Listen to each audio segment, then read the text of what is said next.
My name is Cyrus Jordan. I'm the director of the Vermont Medical Society Education and Research Foundation. I'm the principal investigator for this project. The project's funded by the Vermont Healthcare Innovation Project and the Physicians Foundation. Project team, there are 9 of us with diverse backgrounds.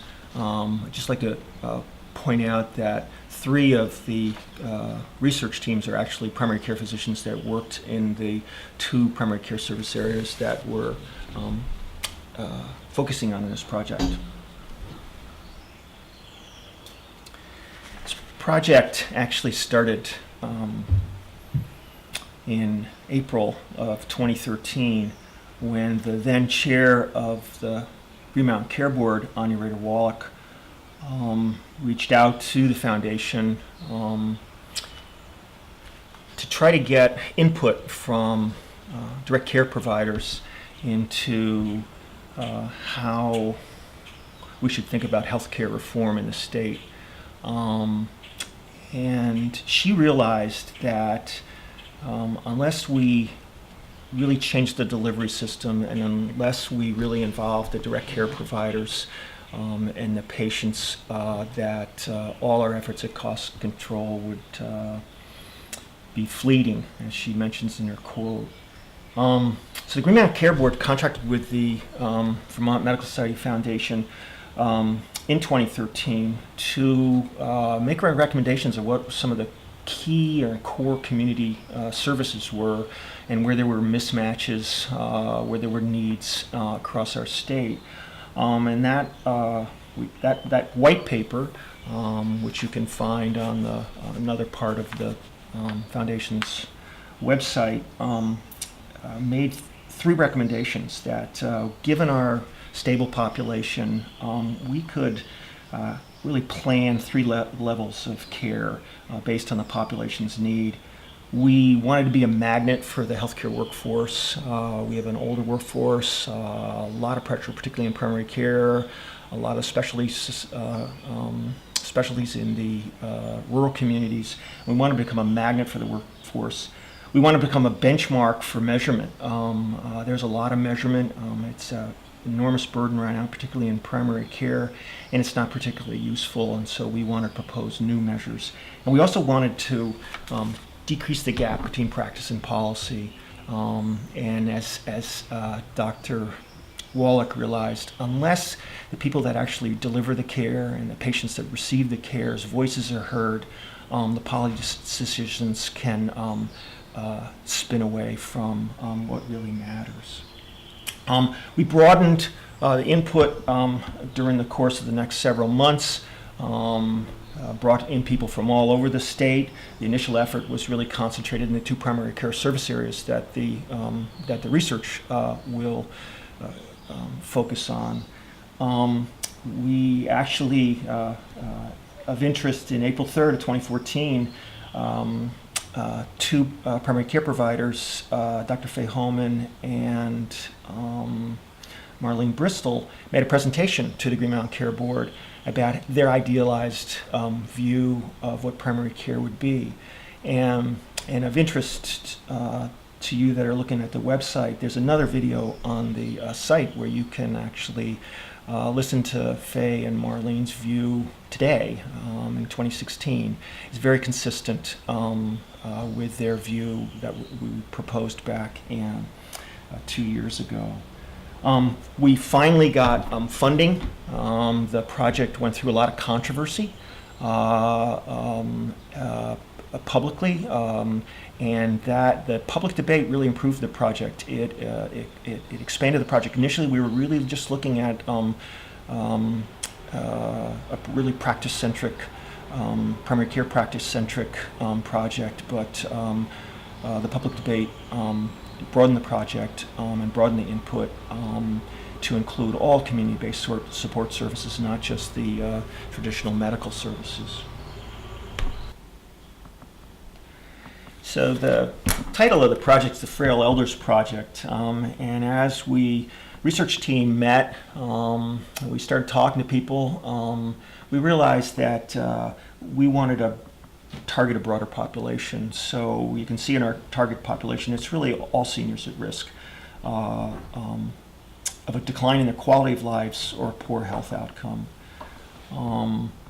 The aim of the project, as we mentioned before, we're taking a deep dive into 2 primary care service areas, the Gifford Healthcare area and Little Rivers primary care service areas in central Vermont. And the deliverables to the Vermont Health Innovation Project were some recommendations about practice changes to primary care, to the way community-based care and supportive services were delivered.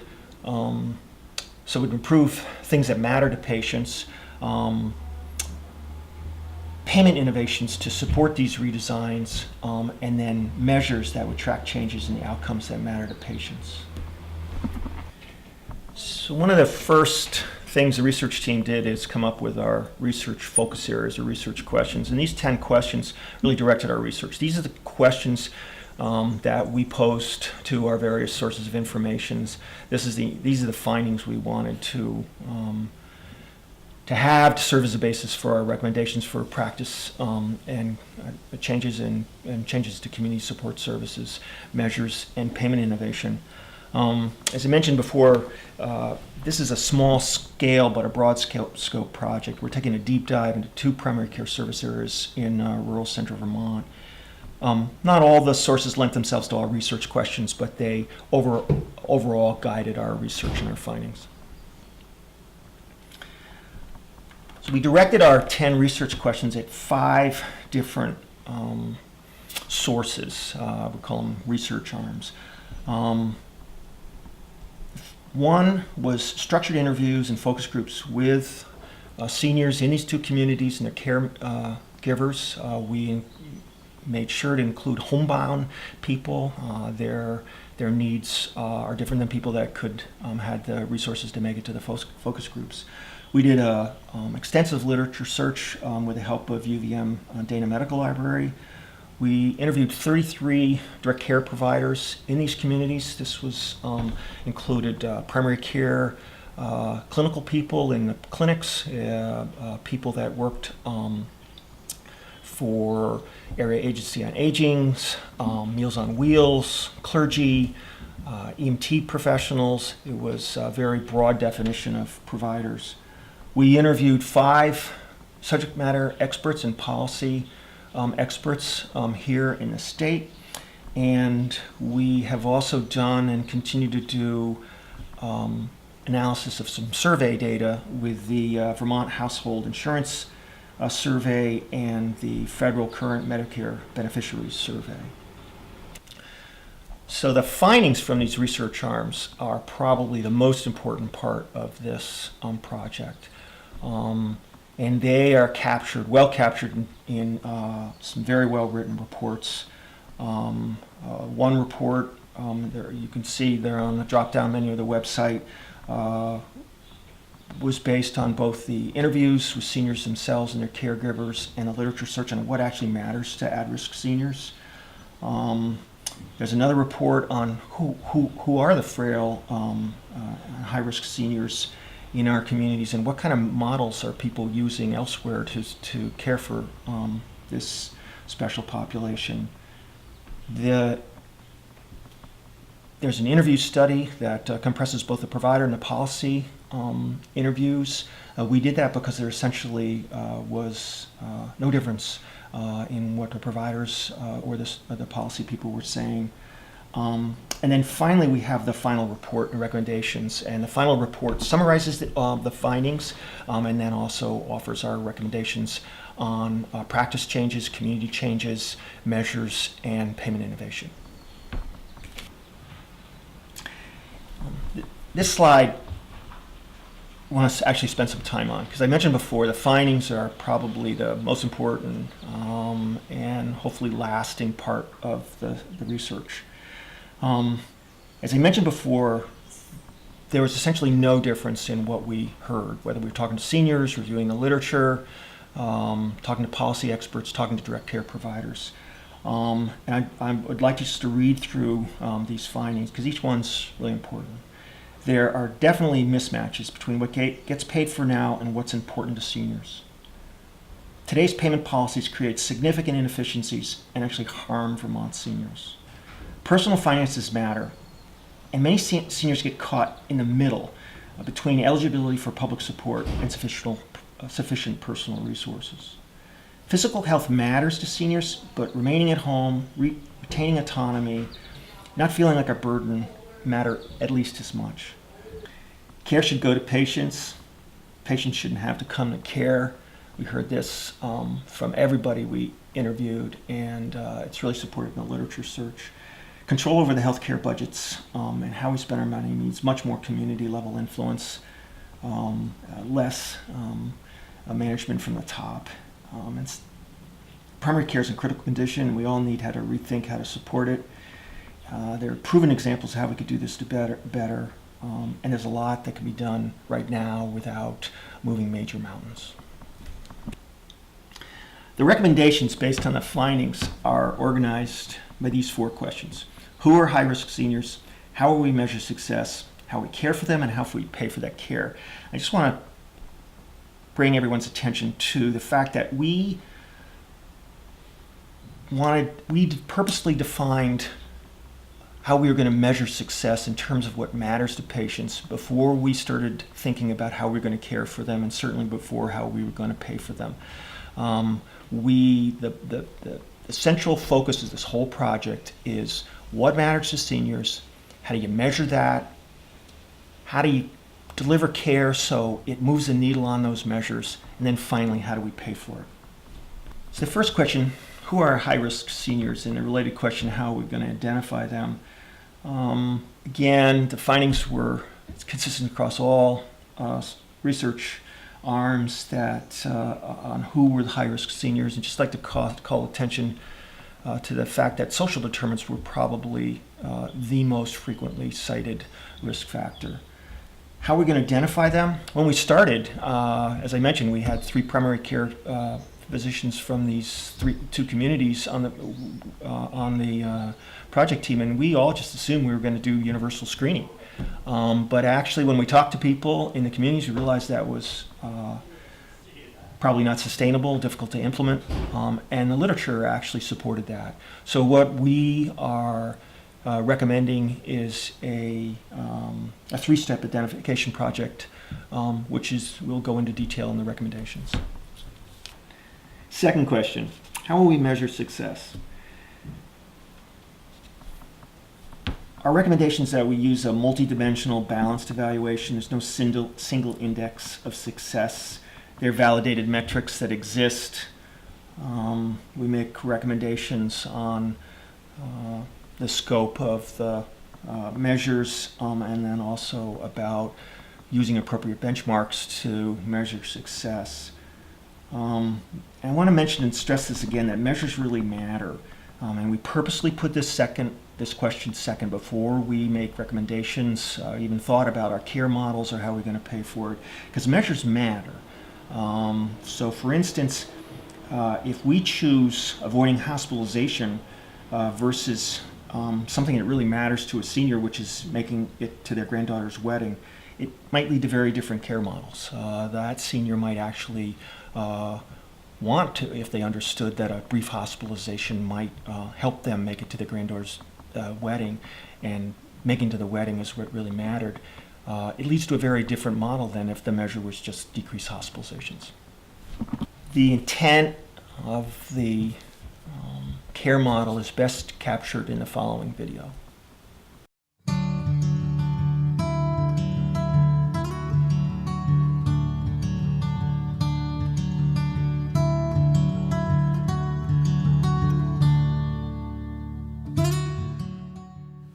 There are a lot of factors that are kind of working against us of giving the kind of care that we'd like to give to our seniors. Oftentimes the seniors have problems that need to be addressed either at home because it's hard for them to get here, or have to be addressed very quickly because it's of urgency either medically or emotionally to them. And the way healthcare works right now is very hard to respond quickly, get people in on short notice, get someone out to their home is difficult. And care gets fragmented, and we've been thinking about ways to do better with that. Well, in the early part of this study, we did some focus groups with seniors to ask them about what was important to them. And it isn't really the way our system is built. Many of them talked, for instance, about transportation. It's really difficult for them to get to the places they want to be. And some of them talked about just help with basic things at home, shoveling the walk, raking the leaves, that sort of thing. We certainly don't have a healthcare system that takes those needs into account. And certainly the way healthcare is paid for doesn't allow for those things to be taken into account. But if we could develop a system that really linked healthcare with the community supports, I think it would really allow people to maintain their independence at home. And if there's one thing that came out of those patient interviews early, it was that staying independent, not being a burden to others, is what's really most important to the seniors in our community. If we've been following a person for their care for several years, we know their diagnosis, we know the meds they're on, we know how they function from day to day. We may even have an idea of what their needs are as far as food or finances in their home. When an elderly person or any person goes into an emergency room, quite often they're going to get a full workup that's extremely pricey and many times not completely necessary. If this patient is one of our patients, we will have a better idea of exactly what their needs are. It feels like we know things that we could be doing for our seniors and we're not doing them. And maybe it's just looking for as excellent healthcare that we can deliver. It seems that it almost automatically brings in these the community issues, the family support, the home support, making sure the caregivers are on the same page as the doctors and the nurses. I think we see an awful lot of waste, both in terms of financial waste when patients end up hospitalized who don't need to, but also just taxing on the patient themselves and on their families when care isn't as comprehensive as it can be. One of my patients recently, who's doing quite well and in her 90s and living alone, she said, I just wish there was somebody who could come and have a cup of tea with me. And that's the kind of thing I think that made us start looking into this project about what we could do. So, a request as simple as that really can help somebody's health when they're a frail elder. In primary care, there's really no going home and feeling like you're finished with your job. It's always with you. There's always someone I'm thinking about. When I've been taking care of somebody for so many years, I've invested, I hate to say it, emotionally in this person. And I don't want to let it go to some other organization and not follow them through. There's a trust that's developed between the primary care provider and the patient over time.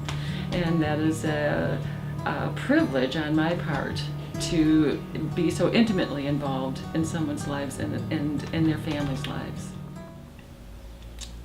So as mentioned before, we left this question to last because we thought it was the least important of the 4 questions. We kept coming back to what matters to seniors. How do we measure that? How do we create a care model that supports that, those things that matter to seniors? And then finally, how would we pay for that care model? Elements of the care model exist elsewhere. They're currently being paid for. The report goes into cites some examples, and then also gives some broad recommendations.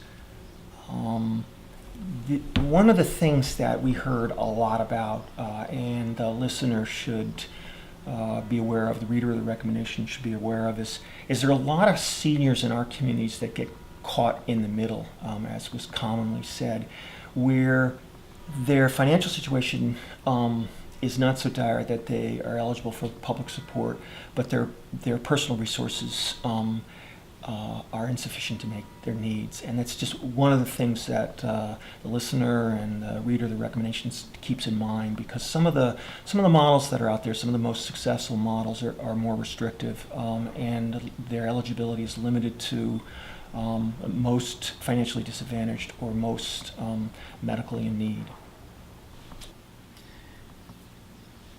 And this video ends with a slide you've already seen with the findings, and purposely because we want to emphasize that this may be the most important part of the project, is the findings.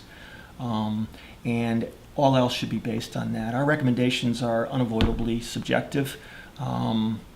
We think we analyze the findings, we reach these by a consensus process, and people may come up with different ideas about care models or measurement or payment innovation. But what we hope is lasting and we hope policy doesn't spin away from is what matters to seniors.